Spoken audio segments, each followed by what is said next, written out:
We did not receive the miracle that we prayed for.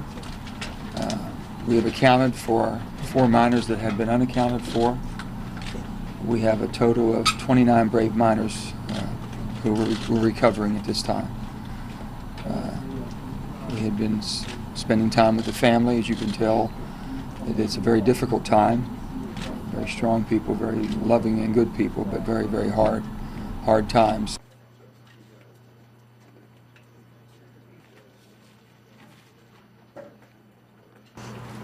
Families are, I guess, have closure, but pain's still there. It won't go away. Safety first is the stuff of idiocy. It allows us to begin to believe that somebody other than us might care more about our well-being than we do, and the minute we buy into that nonsense, then we embrace the warm grip of complacency. So no, safety is not the enemy, but if you make it the priority, then let's just wrap ourselves in bubble pack and drive at speeds approaching 5 miles an hour and never assume anything that could ever be confused with risk. When you work for coal companies like this, you don't have no right. They tell you either do it or you're fired. You don't have no rights when you're with the company that's non-union. Your voice don't mean nothing. You can't say no. If you say no, they say hit the road. If you can, put yourself in the chair of the person considering hiring you, and say to them exactly what you would want to hear if you were them. Hi, it's great to be here. Here's the deal. I will be early every day. I will stay late every day. I will ask you what I can do every day to make your life simpler. If there's a difficult task, I will volunteer to do it. I will do so cheerfully. Coal mines, all they think about is money. I'm going to say it this way. What the mine inspectors and staff, they get paid off. See, they don't... They just do what they tell them to do. What comes before safety? What are the two things? You get to fill in the blanks. Personally, I would put money and I guess it's getting the job done. Some of the violations that he gets by with, just unreal. Some things I've seen is unreal. Some of the conditions he puts his men in is just unbelievable. You just have to be there to even know what some of these men go through every day just to make a living. I've seen mine inspectors write him up before and he just gets by with it. And he made a comment, supposedly, that it's cheaper for him to pay the violations than fix the problem. The cost that comes along with letting somebody else assume responsibility for your safety, the cost is incalculable.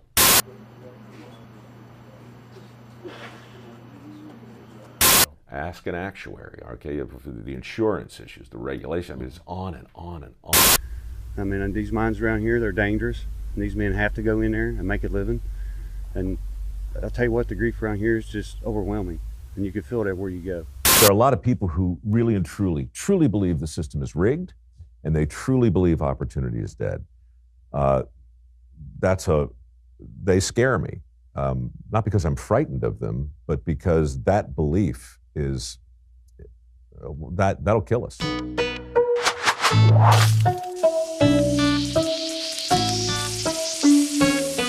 Most people probably don't think about Mike Rowe, but since the end of his show Dirty Jobs in 2012, he's started a foundation, testified before Congress multiple times, and made regular appearances on both the conservative corporate and boring corporate ends of the talking head circuit. In that time, he has remained remarkably consistent in his messaging. There is a skill gap in America. He usually accompanies this with a Joe McCarthy-style recitation of employment numbers.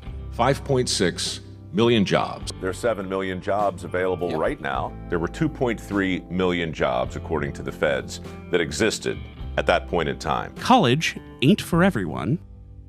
We have 75% of those jobs that don't require a 4-year degree. And yet, we're still pushing the 4-year degree as the best path for the most people. Be subservient to your employers. Don't complain. Ever. It's not just about determination and persistence and discipline. It's not just about holding your nose and getting through it or sucking it up or never quitting. It's also about finding a way to genuinely enjoy the task at hand. I believe the most annoying sounds in the world are whining and complaining. I'll never make them.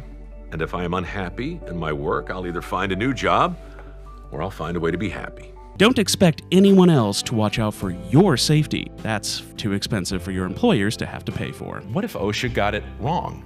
I mean, this is heresy, what I'm about to say, but what if it's really safety third, right?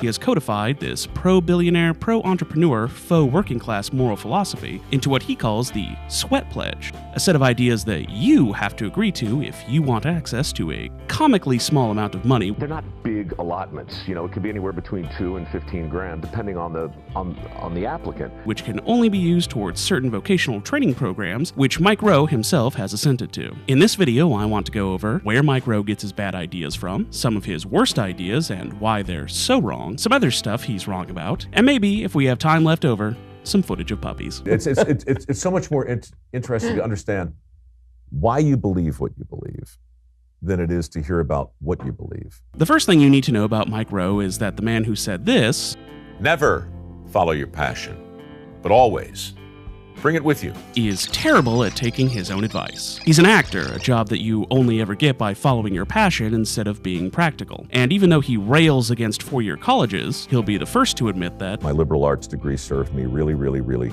really well. he likes to square this hypocrisy in the same way that John Wayne squared being a draft dodger, by massively overcompensating. So we make a bigger fire, you know, come back with a bigger carcass, Right. you know, feed the girl, Build a bigger train the house. kid, bigger house. He claims that while he worshipped his blue-collar grandfather as a child and wanted to grow up to be just like him, he just didn't quite have the knack for filthy plebeian work and was forced to resign himself to being a multi-millionaire pitchman instead. People who see dirty jobs figure I'm like Bob Vila or like Right. Joe Handy.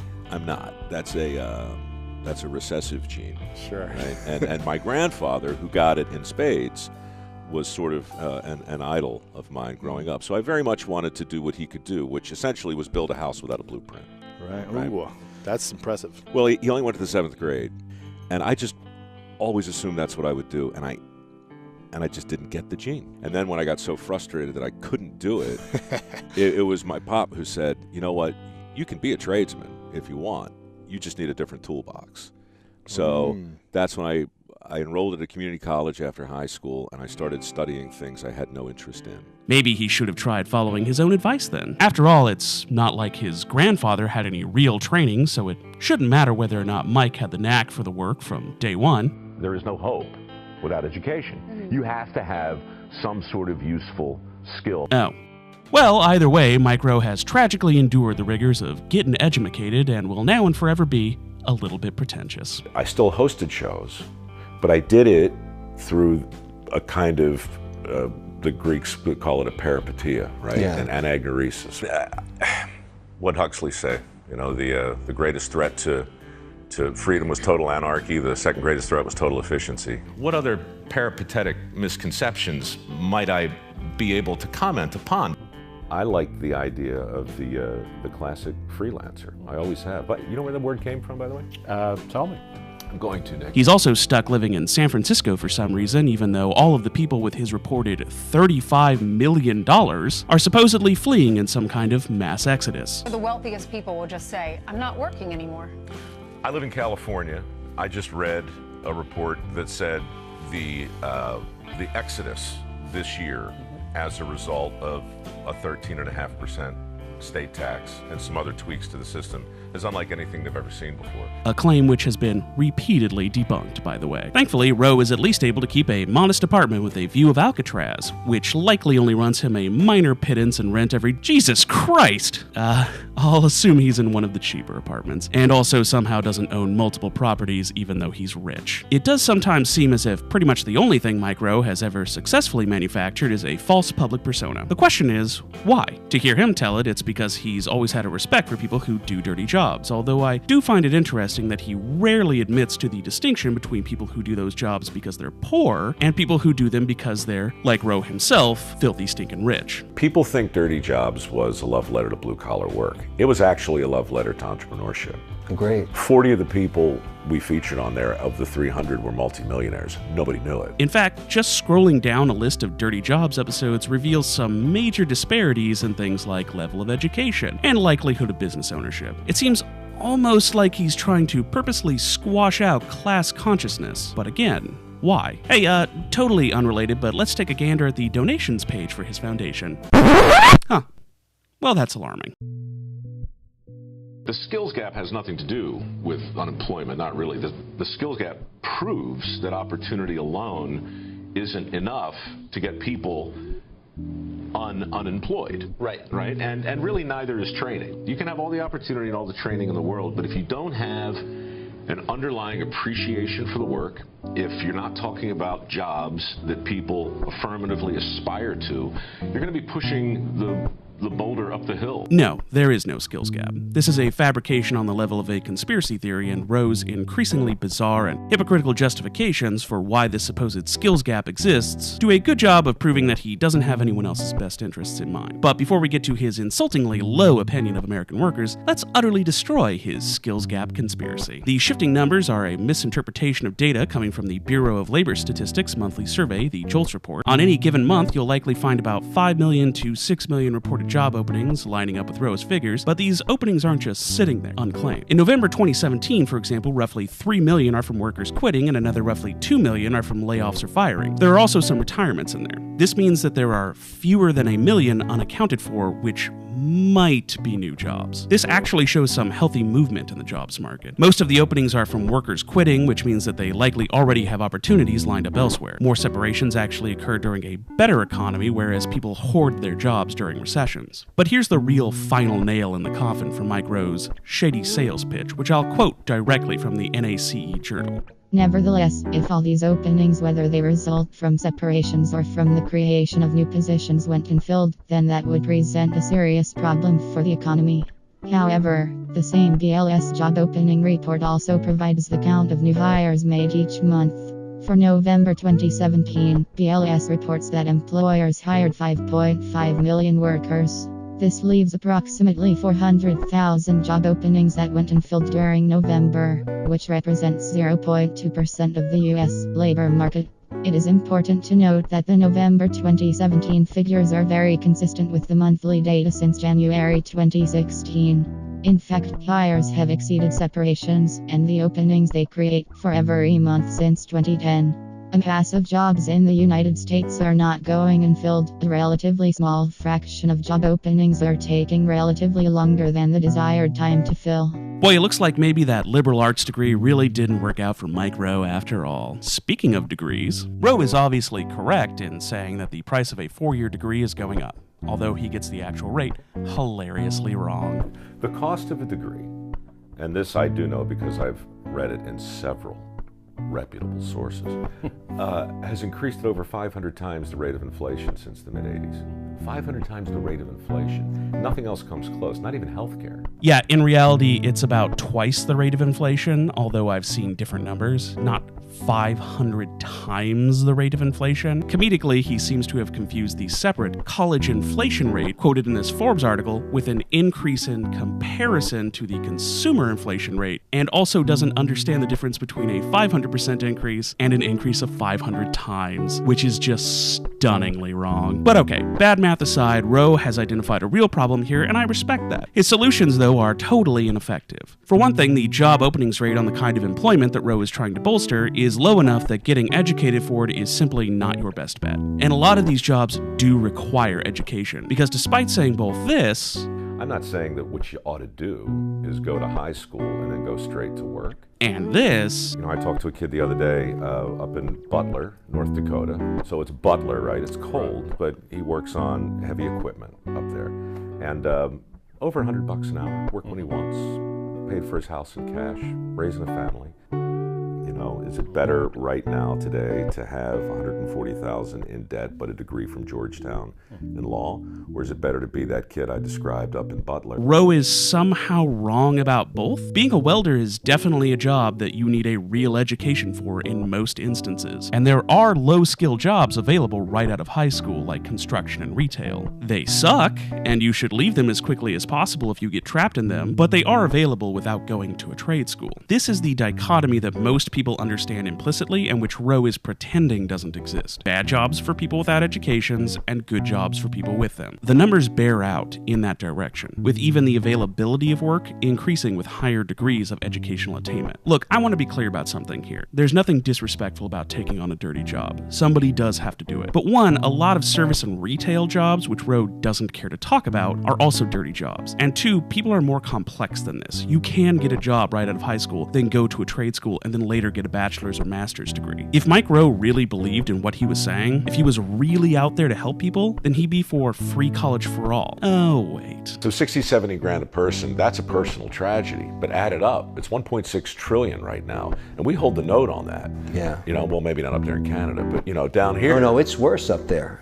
It's basically, education's free up there, but you're paying for it as a taxpayer. How's it free? Nothing is free. Exactly. Well, good news, Mike, because actually, free college would be cheaper than paying for our current system. Partially because private schools, which quite a lot of vocational schools are a major drain on society. Not only do private school students tend to have more debt, but they cost the taxpayers more. Meanwhile, they suck. In fact, it turns out that at least one of the Trump administration's accredited private universities was just a big old scam and doesn't even serve any students. Nothing's free except for conning money out of the average American's pocket, right, Mike? By the way, since we're chatting, Michael Rosef, do you remember that one time that you called Bernie Sanders a knucklehead for pointing out that college helps keep people out of prison? Well, as it turns out, you are the finger-jointed cranium haver. Man, it'd be really nice if you could do even the most basic amount of research. It just really feels like you're not bringing your passion with you on this grift of yours, you know? By the way, I remember that not long ago there was an issue in the state of California in which the online college was being rolled out amidst multiple complaints, one of which was that at an actual physical campus, services could be provided which were unavailable elsewhere. For example, homeless students, real human beings that Mike Rowe doesn't seem to care about, could sleep in their vehicles at an actual campus. There's even a bill being worked on, AB 302, to write this ability into law.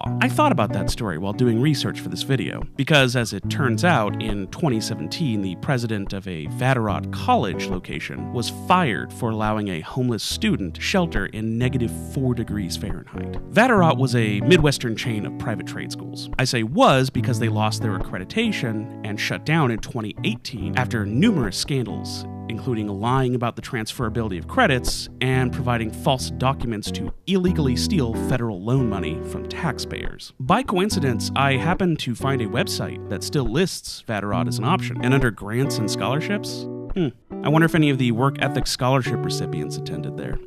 Well, to me, it's either it's uncertainty. We used to look at uncertainty as this thing that was similar to variety, right? It's like, I don't know what's going to happen next. And so, you know, whether you're reading a book or watching a movie or taking a trip, not knowing what's around the corner used to be part of the fun of it. Now it's stress-inducing and heavy with potential trauma, right? So that's I'm not a social anthropologist or a shrink, but that strikes me as something that's really fundamental. We've arbitraged the fun out of uncertainty. Having to choose between paying your medical bills and paying for your children's school supplies is not a fun journey, Mike. I know that you're a millionaire because of the hard work of the Screen Actors Guild, that union you belong to, but the rest of us have been watching our wages stagnate and inflation go up for decades. But hey, thanks for insulting us real Americans. Clearly, we're all just lazy jerks who need to really appreciate our bourgeoisie owner class. It's not just a skill gap, it's a will gap. My town can't die. My job can't go away. I had it and now it's gone, and so time out. Party foul. Hey, wait a minute, that's not what you said on NBC. There you just pivoted like a hypocrite because you were more interested in enjoying the nauseating praise of your neoliberal compadres in capitalism. I was talking to a guy that runs a pretty fast-growing manufacturing thing, and he had this to say to me about the whole exercise of job retraining and what it means for somebody in their 40s. Take a listen to this, Mike. If you've been out on this floor doing skilled or semi-skilled work and you're 40 years old, you don't want to go do a computer-based job. You want to make things. And so that's part of the problem. You can have thousands of really good training programs, but the training needs to be the vocational, and then there has to be the job openings.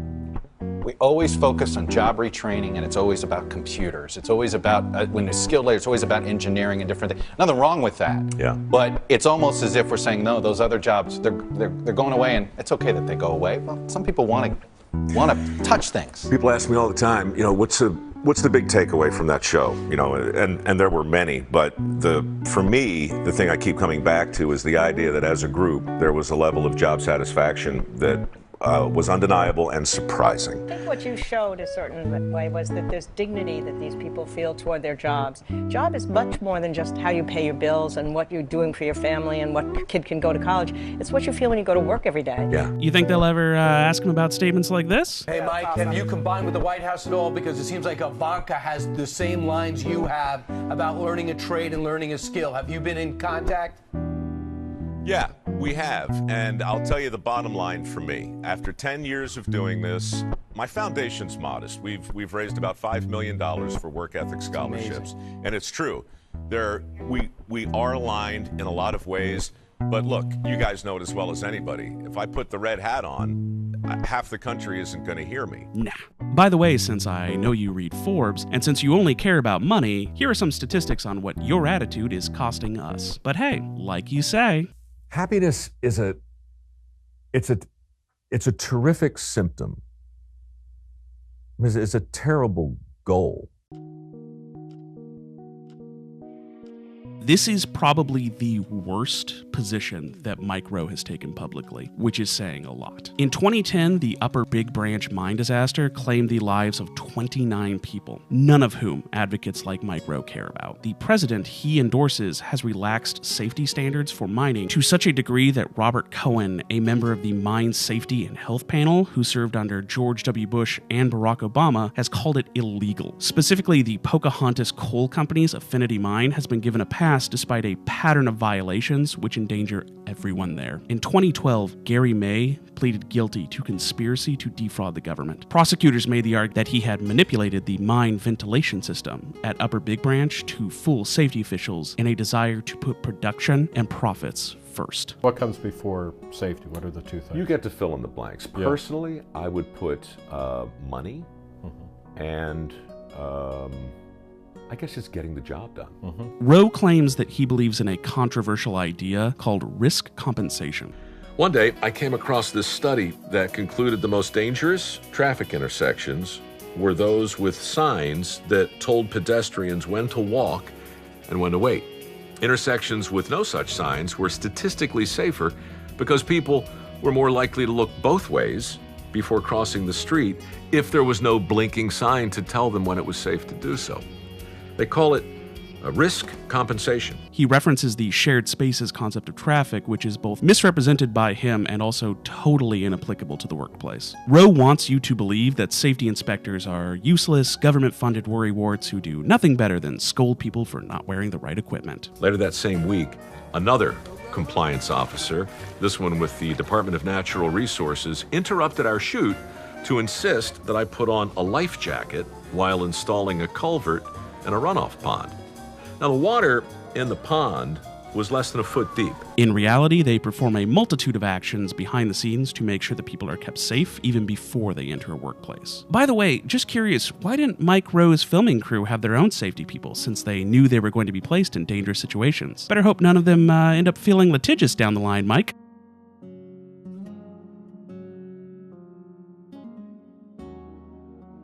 Let's talk about those millionaires that Rowe loves so much. Entrepreneurship is, at best, a shaky premise for a career. The Bureau of Labor Statistics indicates that among private sector businesses launched in 2013, fewer than half survived into this year. On the other hand, the average benefits of a 4-year degree are obvious and substantial. According to a study by Business Insider, in every U.S. state, earnings for college graduates exceed the earnings for those with less than a bachelor's degree. Even in North Dakota, the state with the least difference in earnings, college grads still earn 38% more on average. Mike Rowe doesn't like guidance counselors for some reason. Guidance counselors in high schools now, in many cases, are evaluated and comped based on their ability to help X number of students matriculate into a 4-year school. That's the goal. I have found nothing to support his claims about them being paid for suggesting 4-year colleges, and that doesn't appear to be how just any of this works. What I did find was evidence that guidance counselors help at-risk high school students with crushing everyday problems, and that those counselors are in short supply and probably don't need to be demonized on national television by a laughably fake human cartoon version of a blue-collar fella. But you're not anti-college. Not at all. Yeah. I'm So anti-debt. explain that. Okay. I'm anti-debt. If I have to pay for part of your membership in either facility, then I might get a little exercised about your ultimate choice if you can't pay it back. That is not how taxes work, and you are not allowed to exercise that level of control over the lives of strangers. This clip sums up Rowe's stinking classist attitude here pretty well. A lot of rich people that I write about are happier to give $10 million to a foundation than to give $5 million in taxes. That's kind of interesting. So it's not entirely about keeping your money. A lot of them are giving away their money. So what's the difference? Why do they prefer philanthropy over taxation? And the reason has to do with credit and control. When you pay your taxes, you don't get credit. You're just complying with the law. You don't get a sticker. You don't get a poster. The mayor is not going to say your name in public. You don't get a handshake. You don't get a photograph. You just paid your taxes. Second of all, you don't get control. When you pay your taxes, you don't say, I want this to go to social insurance. I want this to go to the bus system. No, you just pay your taxes. When you do philanthropy, you get credit and control. Your name goes on the building, everybody knows you did it. It helps your reputation. If your pharmaceutical company killed people, if your chemical company poisoned someone's river, it helps your reputation because that was bad and now you're doing something good. And part of why I wrote the book is in America today, we have forgotten the tool of the law. We have forgotten the tool of policy. We think that rich people and entrepreneurs are how you make change. And I challenge anyone to tell me which rich person or company has done more for old people in America than Social Security.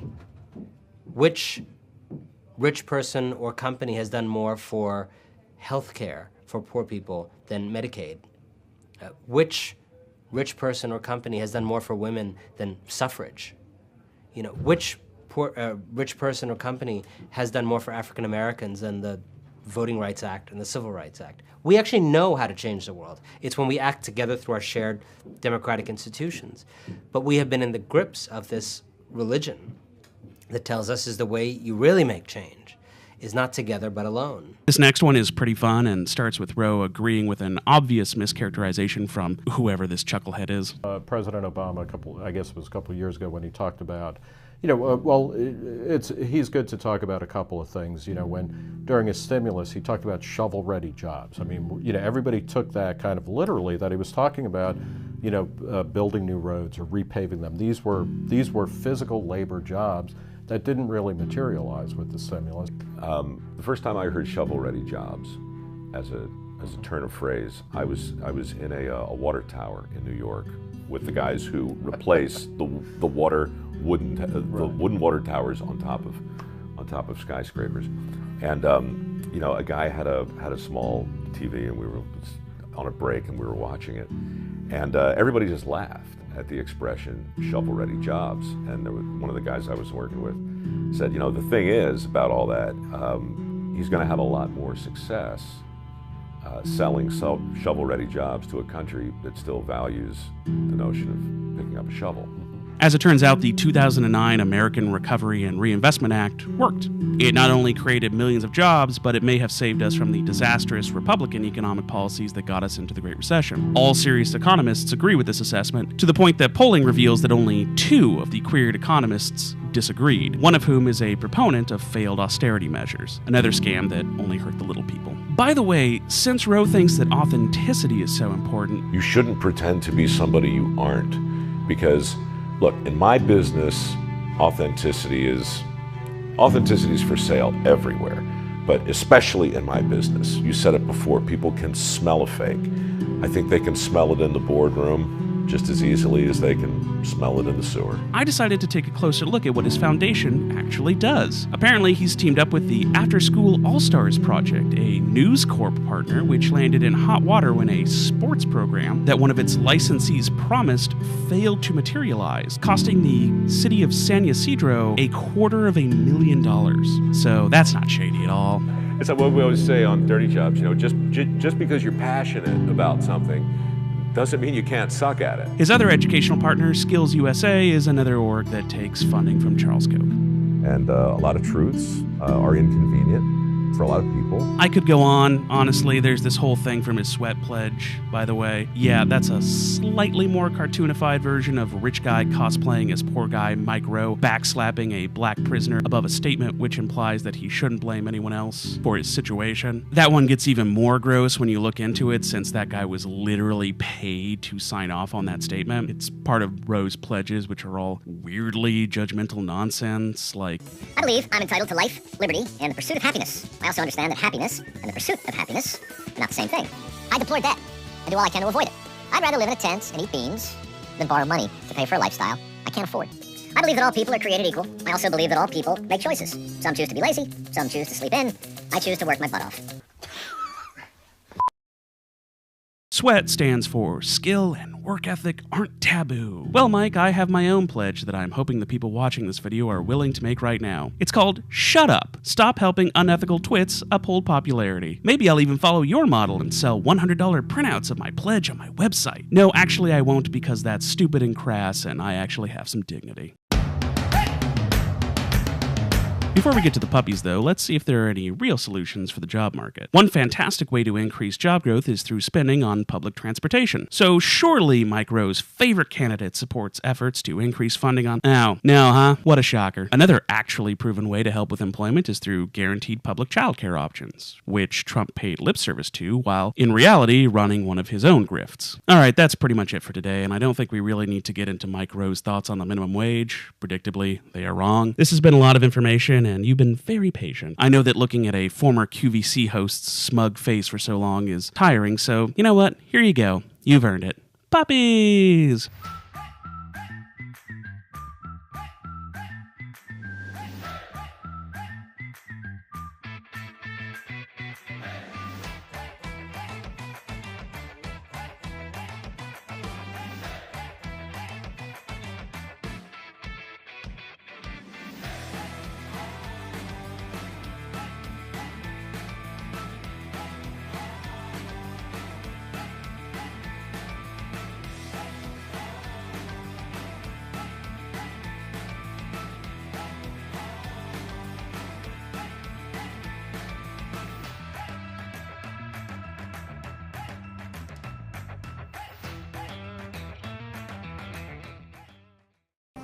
Dirty Jobs isn't in production anymore.